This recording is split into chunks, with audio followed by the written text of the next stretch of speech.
So yan, literal na tapos na po talaga ang ating bakasyon, no? At nakakatuwa po itong mga manok natin dito. Naisimpa na po natin, no? Yan yung mga oriental sweaters po natin. Yan. Yan, marami sila dyan. Yun, yung original nating 5K sweater. Yan. Siyempre may mga ganador na rin sila. Soon, yan, mga asil looking natin. Lalaki.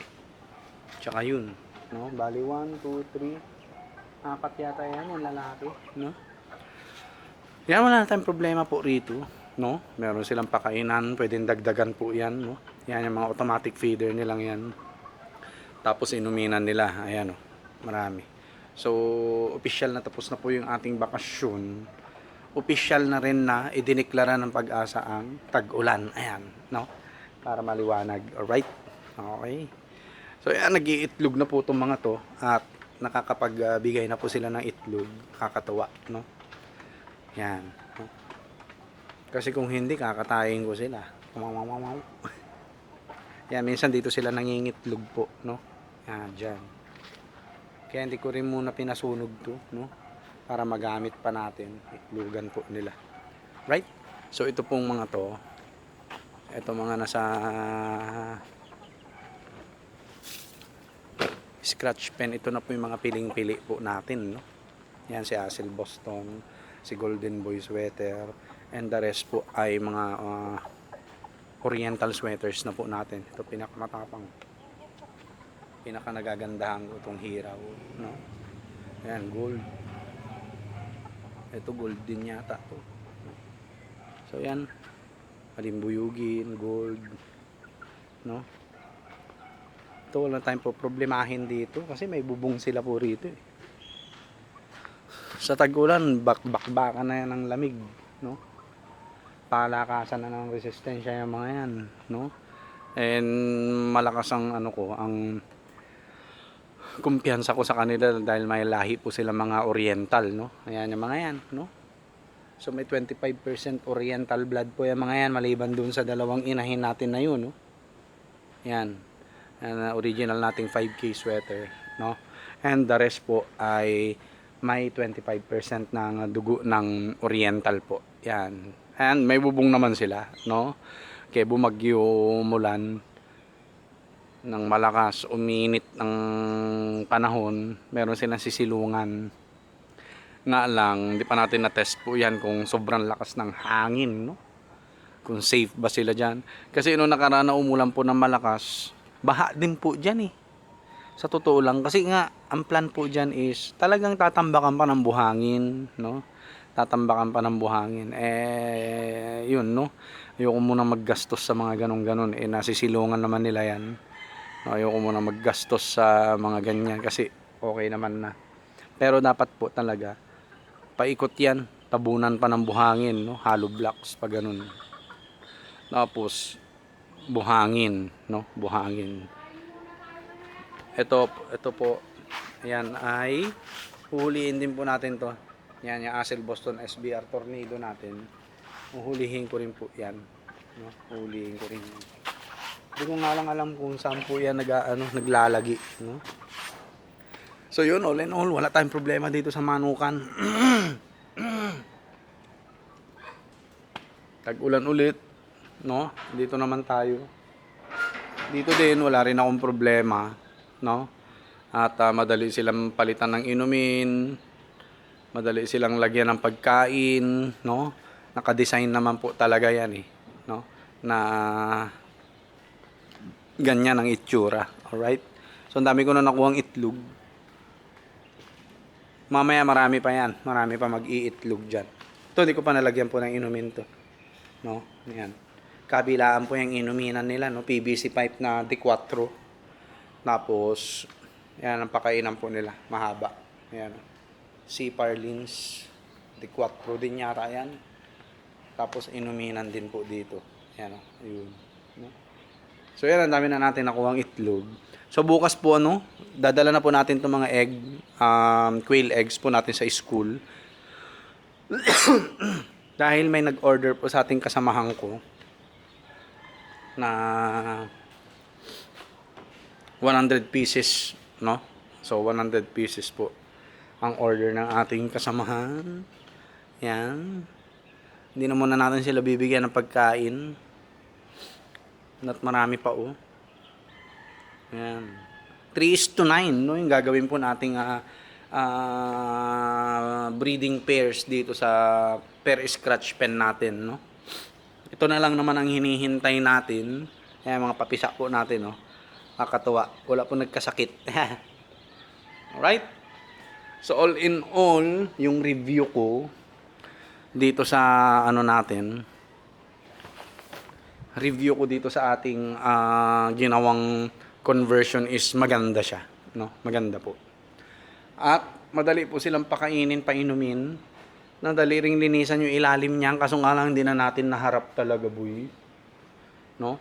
Yun lang na mga problema tayo doon. Kasi dapat yan talaga buhangin, no? Pure buhangin ang Di bali, pag kumita po tayo ng kumita, o-order tayo ng buhangin talaga para mapatabunan natin yan, pati to. No? Para pumantay. No? Tapos pag pumantay na, okay, yung sobra nating buhangin, lalagay natin dito. Yan. Nga lang, mag-uulan na po, no? Kaya hindi ko na alam kung may aayos pa natin dito sa gilid dito. So, ayan sila, oh. Nag-iitlog na po itong mga to. Wala nang problema. Ayan yung original natin, oh. Na 5K sweater.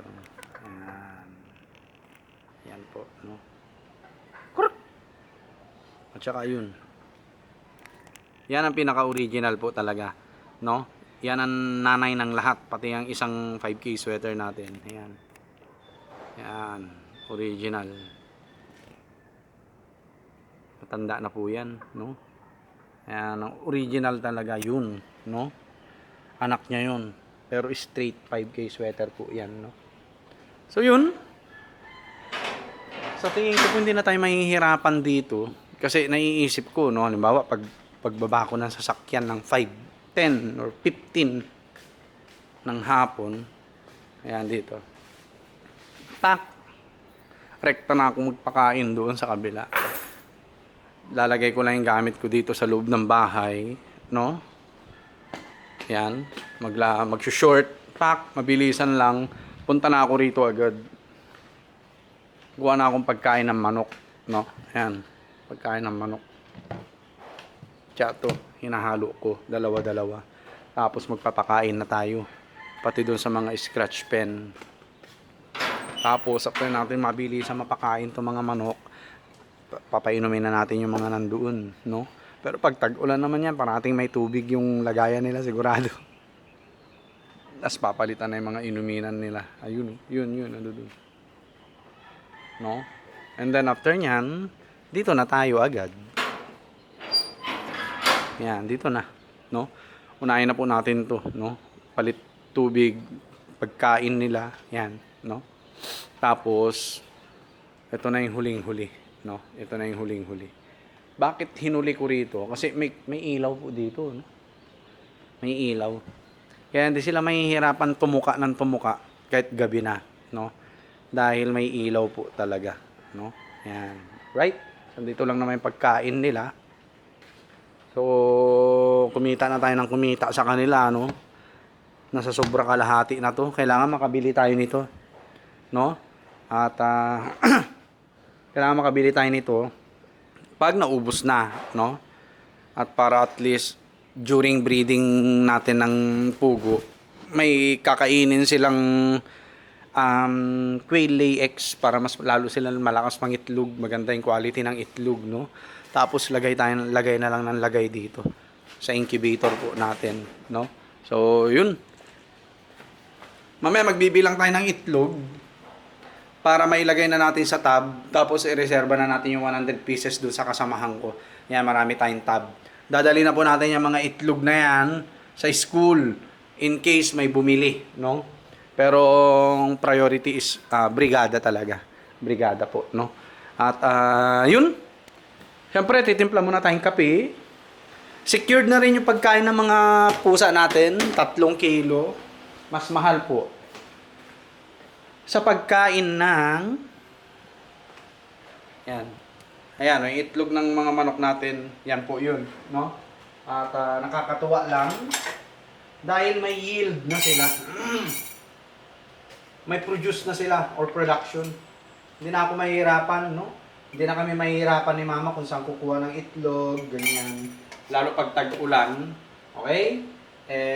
Marami na kaming makukuhang itlog sa kabila. Tapos, kakapagbenta na rin na itlog. Yan, no? At yung presyo, ako ang magde-decide. Ako po magde-decide, yes po. Para at least, tawag dito, may palit patuka rin, no? May palit patuka din. Anyway, yung itlog na ibebenta naman natin, kakainin nyo rin. Mapapakinabangan din, di ba? So, yun po yun. Yun po yun, no? At, wala tayong kape. Okay? So, kung kailan po ka muna magpapasukan, doon ako maraming ginawa. Sa totoo lang po, no? Sa totoo lang. Okay? Yan po, no? Tapos, yun, idadala ko na po sana sa school yun, yung mga buro. Kaso nga lang yun nga, lilipat na po tayo ng school, no? At, nalulungkot ako. Siyempre, naging part po ng malaking tipak ng buhay ko yung Kawad High School. Siyempre, kasama na po yung mga kasamahan ko dyan na sobrang sisipag at sobrang babait, no? At para na kami isang buong pamilya po doon, no? Pero yun nga lang po, talagang comorbid po ako. Hirap po ako pag umatake po yung high blood, no? Kape. Umatake yung high blood. Sarap matulog kagabi yung ulan na malayan mo. Yan po, no, para na kami magkapapatid, isang buong pamilya na sa Kawad po, no. Unlike sa ibang school, no, na may mga grupo-grupo. Doon hindi po, iisang pamilya po kami doon, no. At malaking part po yung mga naging principal namin and current principal po namin na pag-isahin po kami, no. Pag-isahin. Nakakalungkot. Kasi 10 years mahigit din po ako doon, no. Doon lumitaw ang pagkatao natin, no, na through ups and downs po talaga. Literal, no? Literal na ups and downs na nangyari sa akin doon. Siyempre, nung healthy pa po tayo, hindi pa naman tayo ganito, talagang ano po, wala akong masabi sa sarili ko. No? Normal lang din tayong trabahante na yun nga, no? Na siyempre may enthusiasm pa tayo sa trabaho noon. Kasi wala pa tayong nararamdaman, no? Wala pa tayong nararamdaman. Pero nung yun nga, no? Saksi po, yung school na yan, no? Sa ating ups and downs, nakakatuwa lang na naging part siya ng buhay ko. Yan po, no? At nakakatuwa lang, nakakatuwa. Wala naman po tayong magagawa, no?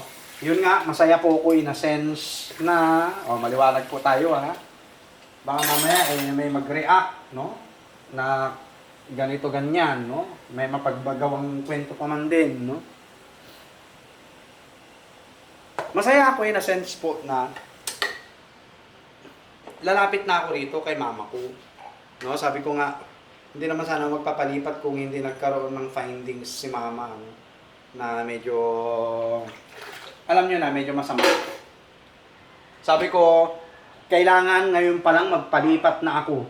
Dahil nga naiisip ko po na, matagal po magpalipat.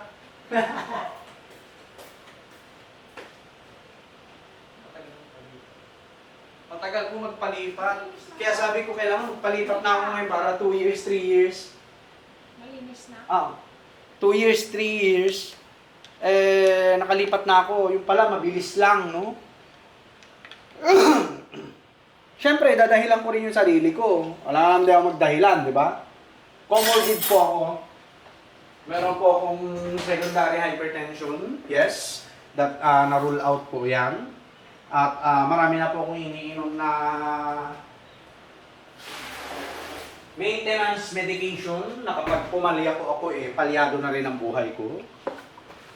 Maraming kukunutan noo. Dahil syempre, hindi tayo maiintindihan. Oo, hindi tayo maintindihan yan. Okay? So, yun, inabahan ko lang tong video natin. Wala lang. No? Para lang marami tayong ads. Yun lang, no? Ang thoughts ko kung kahit ako po nabigla, no? Kahit ako nabigla. Pero ganoon po talaga ang buhay ay weather lang. May mga pagkakataon na kailangan i-let go mo. May mga pagkakataon na kailangan mong umalis sa comfort zone mo. No? Actually, naging comfort zone ko na yung school. Yes po, no? Minsan nga pumapantay na siya sa bahay ko eh. Yes po, no? Yung feeling ko na kapag nasa school ako, yan, kape po tayo. Yan, no?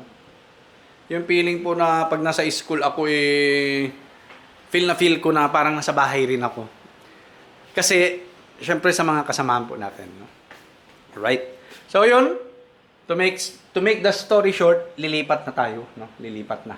And bukas, first day ng brigada, aaga natin pumasok at idadala na po natin lahat ng ating itlog ng pugo. May order sa atin 100 pieces. Alright? So, yun lang po. God bless po sa ating lahat. Peace.